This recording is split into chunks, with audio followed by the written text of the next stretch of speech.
Ah, sila pasyente ko ng ano na to. Ilang session na? Tatlong session. Ito pangatlong session. Kaya sila, magbibigay sila ng kanilang opinion o testimonial kung ano nangyari bago sila magpunta, saka yung nakalipas sa dalawang session. Ang issue niya ay chronic kidney disease, CKD. Hindi, no? Hindi ko alam kung anong stage, ano? Hindi pa natin pa. Hindi pa malaman. Pero 1,000, Ang creatinine ninyo, ilan? 1,001. 1,001. Medyo mataas na yun. Ngayon, ano nirekomenda sa inyo? Bali, may unang pa-check up po namin, ang sabi ng clinic, under of dialysis, di ba pa?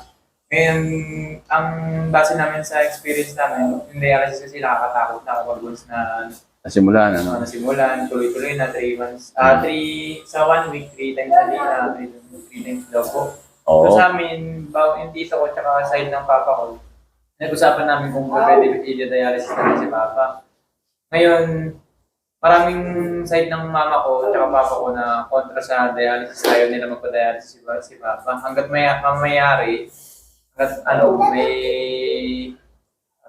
Alternatibo. alternatibong ibang option na gagamitin. Nag-try kami sa iba. Ngayon, awa ng Diyos, may lumapit na isang tao na nirekomenda yung clinic na to. Dito nga po. Abiso Wellness. Abiso Wellness. Nung bago kayo nagpunta rito, parang papalala na siya, di ba? Tama po. Tama po. Papalala. Ano yung kukulay ng katawan niya? Ano po siya, yung dito niya po, medyo parang makuna na yung balat niya. Parang umiitim na, no? Medium na po. Parang nagkukulay lupa, parite, di ba? Tsaka maputla. Napot na dati po. Napot na dati. Oo. Talaga. Tapos yung lakas niya, Yung sa lakas niya, parang nahihirap na po siya. Di siya makahinga masyado. nahirap huminga, no? Oo.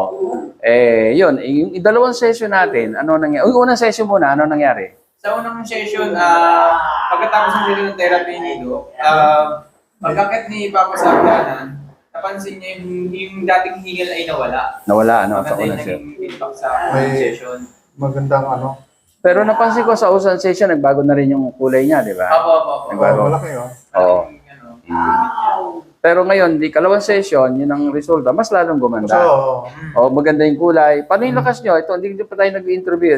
Kamusta yung lakas nyo na nag-improve? malaking improvement. Dok, well, dati, inihingal ako Ngayon, medyo relax na ako eh. Gano'n. Ay, mabuti naman, ano? Kaya, pero sila, tuloy pa rin ang therapy kasi hindi ganun kadali ang CKD, chronic kidney disease. Kaya tuloy lang, basta't ang ginagawa natin, inaalis natin yung toxic sa katawan. Nakita naman natin may toxic, di ba? meron po. May timang dugo, ano siya, kaya yun, inaalis. Habang inaalis natin yun, the more na mag-i-improve yung ano niya, no? So, ako naman, ang piligay ko sa kanila, wala naman tayong binigay na gamot. Nag-improve siya, awa ng Diyos, ano? Iniinom ko lang ito, supplement lang ito. Fruits and vegetable. Huwag natin to superfood, dalawang superfood ng Abiso Wellness. Dalawa yan, no? Isang ito non-herbs, tsaka yung oxy na. Tama, di ba? Yan ang iniinom nila, no? Dalawa.